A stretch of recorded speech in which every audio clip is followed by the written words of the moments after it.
Um ex-policial militar acusado de cometer crimes no Rio de Janeiro morreu durante um confronto com policiais na Bahia. Segundo a Secretaria de Segurança Pública do Estado, Adriano Magalhães da Nóbrega, que era foragido da Justiça do Rio, estava escondido na cidade baiana de Esplanada. Já se passaram 9 dias e a morte do ex-capitão do Batalhão de Operações Especiais do Rio está longe de ser esclarecida. O principal impasse criado a partir da guerra de versões sobre o caso impede parte do desfecho dessa história. O corpo de Adriano Magalhães da Nóbrega ainda não foi enterrado. Amigo de políticos, chefe de milícia e matador de aluguel. Adriano foi morto em Esplanada, na Bahia, no dia 9 de fevereiro, deixando um rastro de mistério. Ele estava foragido desde janeiro de 2019 e era suspeito de comandar o escritório do crime. Milícia suspeita pelo assassinato da vereadora Marielle Franco e do motorista Anderson Gomes em março de 2018. O ex-PM também era apontado como chefe da milícia da Muzema e Rio das Pedras, na zona oeste do Rio de Janeiro. E em dezembro do ano passado, o Ministério Público do Rio apontou que Adriano era beneficiado pelo esquema de rachadinha do gabinete do então deputado estadual Flávio Bolsonaro. A mãe e a mulher do ex-capitão do BOPE, suspeito de ser um dos chefões da milícia do Rio, trabalharam no gabinete do deputado Flávio Bolsonaro até o fim do ano passado. E também por isso a investigação transborda das páginas policiais para a política. O presidente Jair Bolsonaro acusou a PM da Bahia do PT de uma provável execução de Adriano. Quem é responsável pela morte do capitão Adriano? PM da Bahia do PT. Só falar mais alguma coisa? Foi no último fim de semana. Bolsonaro insinuou que pode ter havido queima de arquivo pela polícia baiana, o que foi rebatido pelo governador do estado, Rui Costa. O petista defende que os PMs têm o direito de reagir ao ataque para salvar suas vidas, mesmo que os marginais mantenham laços de amizade com a presidência. Governadores de 20 estados engrossaram o coro e criticaram as declarações do presidente, se antecipando às investigações policiais. Mas quem deve jogar luz sobre as investigações são mesmo os laudos periciais. A Polícia Técnica, no entanto, não informa quando eles ficarão prontos. Para ajudar a gente a entender os passos dessa investigação, conversamos com o enviado do Estadão à Bahia, Caio Sartori. Oi, Caio, obrigada por estar aqui. Tudo bem, Carol? Prazer falar com vocês. Nessa uma semana que você já acompanha o caso aí de perto na Bahia, quais pontas soltas ainda te chamam mais atenção? O que mais te impressionou na cobertura desse caso? Olha, Carol, acho que são 3 pontos, né? Um é sobre esse período que ele passou na Bahia, que segundo o delegado aqui, o Marcelo Sansão, do Draco da Bahia, o Adriano frequentava a Bahia há mais ou menos 3 anos. Mesmo estando escondido aqui há mais ou menos 2 meses, ele frequentava a Bahia, ia a vaquejadas, por exemplo, andava pela praia tranquilamente, ele nunca fez questão de se esconder, né? Ele era visto por pessoas nessa fazenda onde ele estava escondido antes de ser morto. Então esse é um ponto, assim, como no Rio a gente viu o Adriano, né, como um grande foragido, a gente imaginava ele escondido no meio do mato, uma coisa mais cinematográfica, quando na verdade ele estava, né, num estado super populoso e sendo visto por várias pessoas. Esse é um ponto. O outro é como a cidade de Esplanada, que tem menos de 30 mil habitantes, foi totalmente impactada por essa morte, né? A gente conversava lá com as pessoas e todo mundo estava meio chocado, não entendia como que tinha acontecido aquilo, reclamava que Esplanada só aparecia na TV por causa de um crime como esse, né? Ninguém queria falar se identificando, toda a vizinhança ali estava muito assustada, porque esse cara que abrigou o Adriano, o Leandro Guimarães, era uma espécie de celebridade local, né? Ele organizava vaquejadas lá na fazenda dele, que é o Parque Gilton Guimarães, e era um cara muito querido, todo mundo conhecia e frequenta o terreno dele. Então tem muito esse questionamento por lá de entender como que o Leandro foi se envolver com o Adriano, né? Por que ele fez isso, como eles se conheceram. Isso também é um ponto que está aberto, ainda está aberto pela polícia, que ainda não sabe exatamente como se deu essa relação, né? O Leandro já prestou 2 depoimentos à polícia, mas isso ainda não ficou claro. O que se sabe é que o Adriano já frequentou vaquejadas lá no Parque do Leandro e, inclusive, o Leandro já serviu de testemunha de defesa do Adriano em casos do Rio de Janeiro, ou seja, mostra que a relação deles vai muito além de uma mera relação ali da vaquejada, um interesse pelo gado, por exemplo, né? Então, tem isso. E o outro ponto é esse da cena da morte em si, que está muito em aberto, principalmente depois da revista Veja publicar na edição dessa semana, as fotos do corpo do Adriano e afirmando que essas fotos reforçam o argumento de queima de arquivo. Lembrando que o advogado dele, do Adriano, né, o Paulo Emílio Cata Preta, falou com a gente no domingo, a gente foi o primeiro a conversar com ele no dia da morte, e ele falou que o Adriano já morria de medo de ser morto. Ele tinha certeza, segundo o advogado, de que não queriam prendê-lo e sim matá-lo, para fazer uma suposta queima de arquivo, porque ele saberia muita coisa. Quando é perguntado sobre isso, né, sobre por que teriam interesse em queimar esse arquivo, o advogado diz que o Adriano não explicou direito do que se tratava, né? Mas a gente sabe, lembrando, que o Adriano ele é citado, além de ser apontado como chefe do escritório do crime, né, esse grupo de pistoleiros, né, uma espécie de braço armado da milícia da Zona Oeste do Rio, ele é citado em 2 investigações importantíssimas do Ministério Público do Rio. Uma é aquela sobre a rachadinha no gabinete do Flávio Bolsonaro, né, filho do presidente, que inclusive o MP afirma que o Adriano se beneficiava diretamente desse esquema por meio de sua mãe e sua ex-mulher, que trabalharam para o Flávio, e no da investigação da morte da Marielle Franco, que o escritório do crime chegou a ser citado, né, como um dos supostos mandantes desse crime. Aí o que aconteceu? O advogado levantou essa hipótese e a polícia da Bahia nega veementemente, o secretário de Segurança nega. Quero aqui ressaltar a lisura do trabalho da Polícia do Estado da Bahia.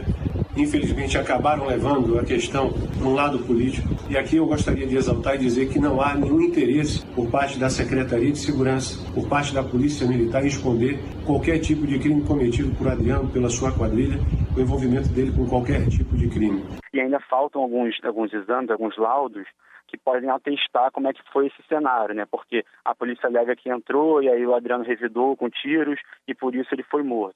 Mas, por exemplo, ainda faltam fazer uma análise mais minuciosa dos escudos da polícia que teriam sido atingidos por balas, para ver se realmente ali são balas, o exame das armas que foram usadas, o laudo residuográfico, que é o que vai dizer se o Adriano disparou, por exemplo, né, se tem vestígios na mão dele que apontem para isso. Tem o laudo que foi feito no local, né, na cena da morte, que é muito importante também, porque a gente viu lá que tem uma marca de bala na janela para saber de onde veio essa bala. Você consegue descrever esse cenário que você visitou, onde o Adriano foi encontrado e morto? Sim, esse cenário foi o mais impactante da nossa viagem aqui. Estou com o repórter fotográfico Wilton Júnior.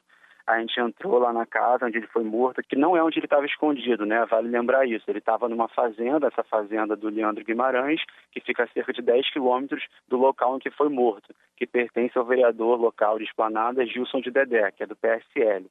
O Gilson alega que essa casa foi invadida pelo Adriano na véspera, diz que não conhecia o Adriano e que não sabia que ele estava lá. A gente entrou nessa casa, né, ela está bem abandonada, assim, tem uns arames farpados meio abertos, e aí quando a gente entrou, a primeira coisa que você vê é uma mancha de sangue gigantesca na sala, né? Antes mesmo, na verdade, na entrada, já tem vestígios desse sangue, o que indica que ele foi arrastado da casa.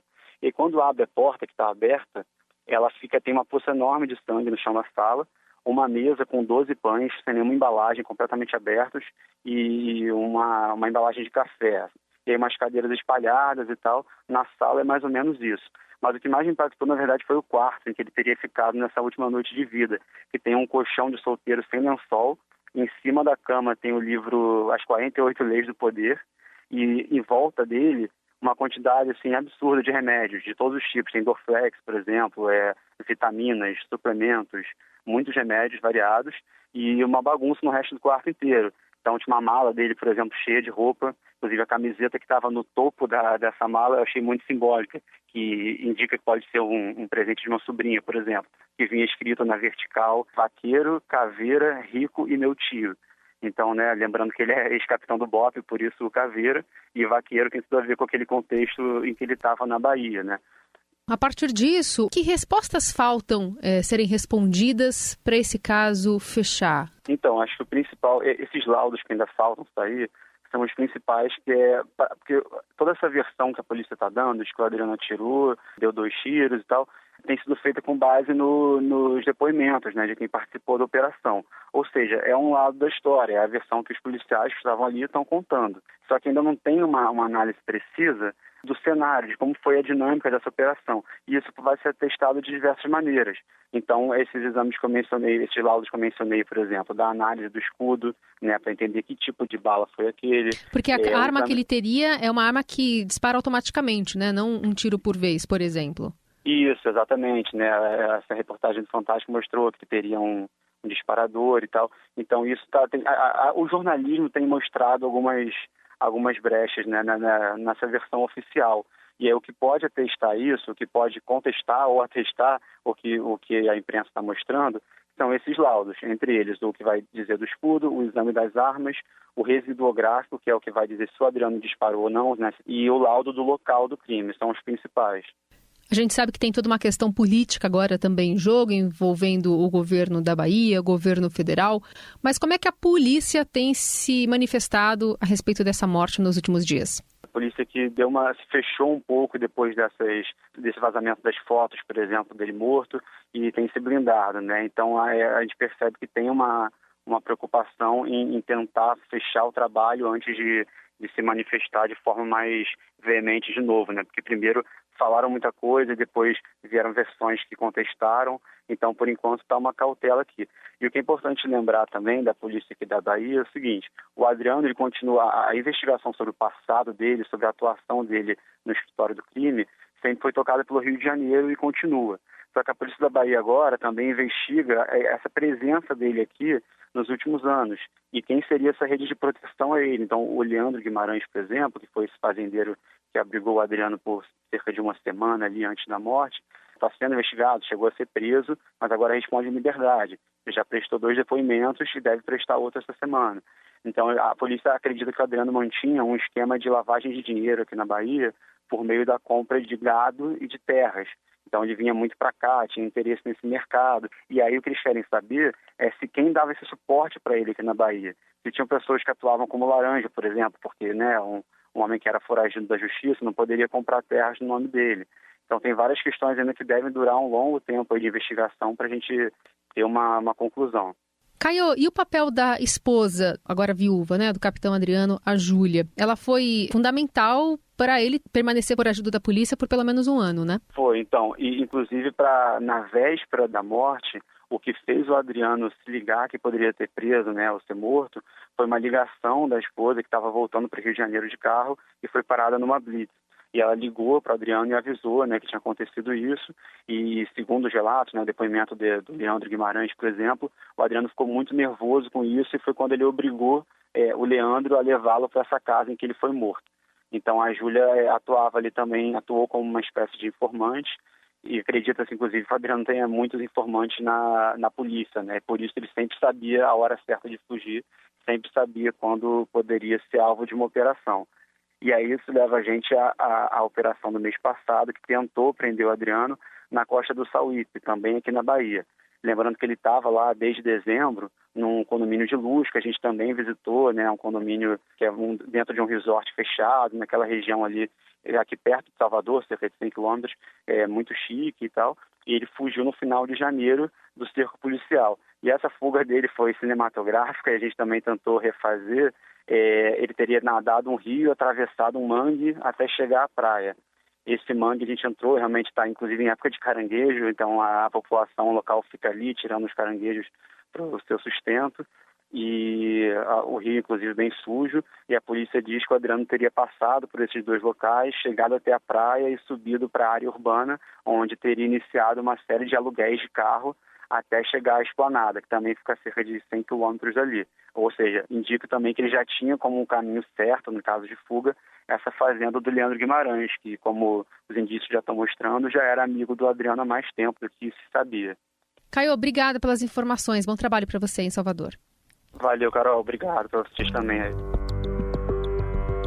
Dentre as principais perguntas ainda em aberto está a questão do corpo.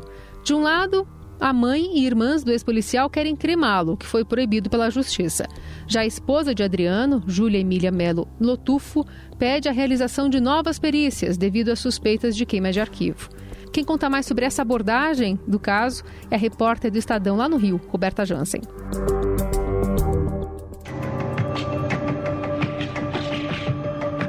Oi, Roberta, tudo bem? Oi, tudo bom, gente?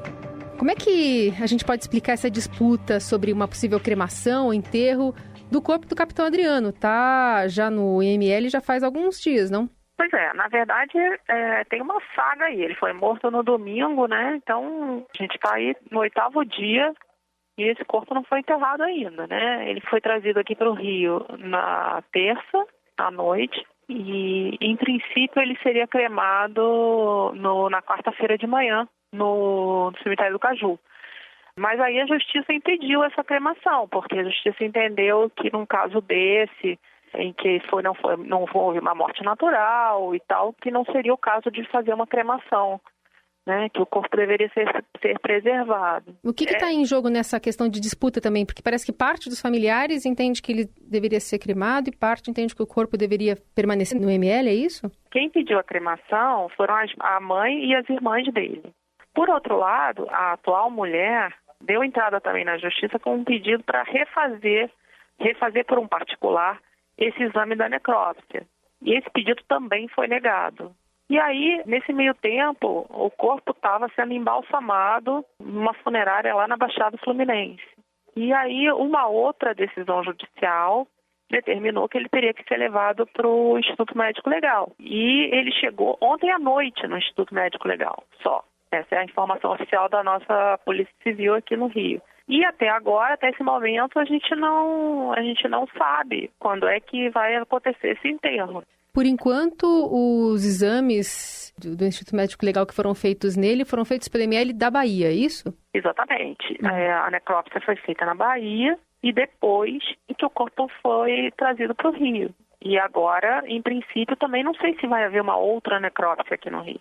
Está tudo meio envolto em mistério. E esse corpo aí, nessa saga, né, de pelo menos uma semana, que ninguém sabe direito o que vai ser feito com ele. A esposa, Júlia, ela ainda fala em queima de arquivo. Essa nova perícia teria esse intuito de provar que ele foi assassinado? Sim, o advogado, né, o Dr. Paulo Catapreta, falou logo após a morte, né, ele falou que o Adriano estava sendo ameaçado, que tinha procurado ele e tinha dito que estava sendo ameaçado, e a mulher, a Júlia, né, acreditavam nessa versão da queima de arquivo. E acho que é isso que eles estão tentando provar com esse novo exame. A necrópsia oficial, que foi feita na Bahia, não necessariamente crava essa hipótese. Ela diz que o tiro foi dado a uma distância de 1,5 metro, mas que isso não necessariamente caracterizaria uma queima de arquivos. Existe a possibilidade também do advogado e da mulher, né, da viúva, pedirem à Justiça da Bahia para que esse novo exame seja realizado, uma vez que a Justiça do Rio negou essa autorização. Quer dizer, se isso acontecer, de repente a gente vai ter mais uma saga aí do corpo voltando para a Bahia. Obrigada, viu, Roberta? Obrigada a vocês. E na noite desta segunda-feira, a Justiça do Rio decidiu que o corpo do capitão Adriano não precisará mais ser conservado. A família agora espera a decisão da Justiça da Bahia, que pode autorizar ou não a nova necrópsia.